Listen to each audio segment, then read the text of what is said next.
I wasn't sure exactly how this would work. Would the sort of egos get involved and we'd be competing with our parts that we wanted to have in the song and stuff like that? I had seen that go bad before, and because I had always either, worked out songs in a basement with a case of beer and, a proper band sort of setup, or else, it was me sitting alone with an acoustic guitar and writing shin stuff.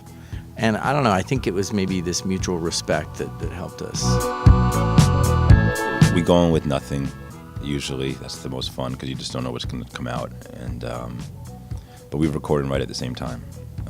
So we'll just start looking for loops or ideas or chords or melodies, and once we find one thing to attach on, we go on to the next, and it's almost silly because it's just sort of like, Brian's got a studio with a lot of different toys in it, and we just start playing with random stuff, He's got some really cool old things that I'm not very familiar with, so like old synthesizers and stuff, so it's kind of just entertaining ourselves until something cool enough comes along.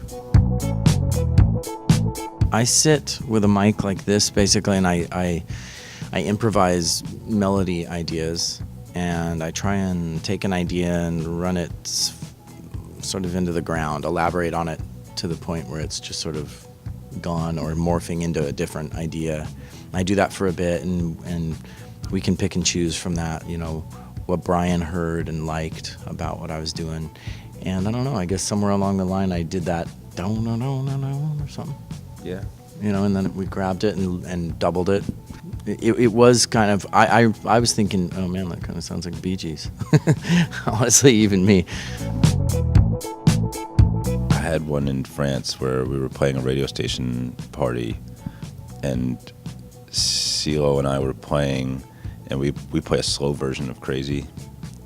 And while we were playing this slow version of Crazy, somebody in the crowd yelled out right in the beginning of it, like, no, like, play the fast version.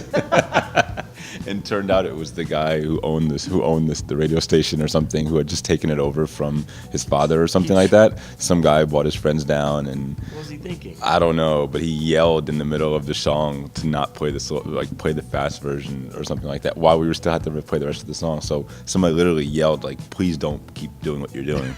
And, I was similar. That was pretty much a nightmare. Yeah. We played Saturday Night Live, the Shins did, and we had, you rehearse the song, you play it a bunch, and they set the camera angles, and then you do it a whole bunch of times again. So we had done it all these times, and at the last minute before we were to go live, Lorne Michaels walks by and he looks at me and goes, "Speed it up." Like that. Just tells me to, like, do the song faster this time. And I didn't. I was just like, I don't even know what the hell that would mean if I was to try to do that to my band, especially, like, to try and out of nowhere, we're gonna, like, go fast, new slang, fast.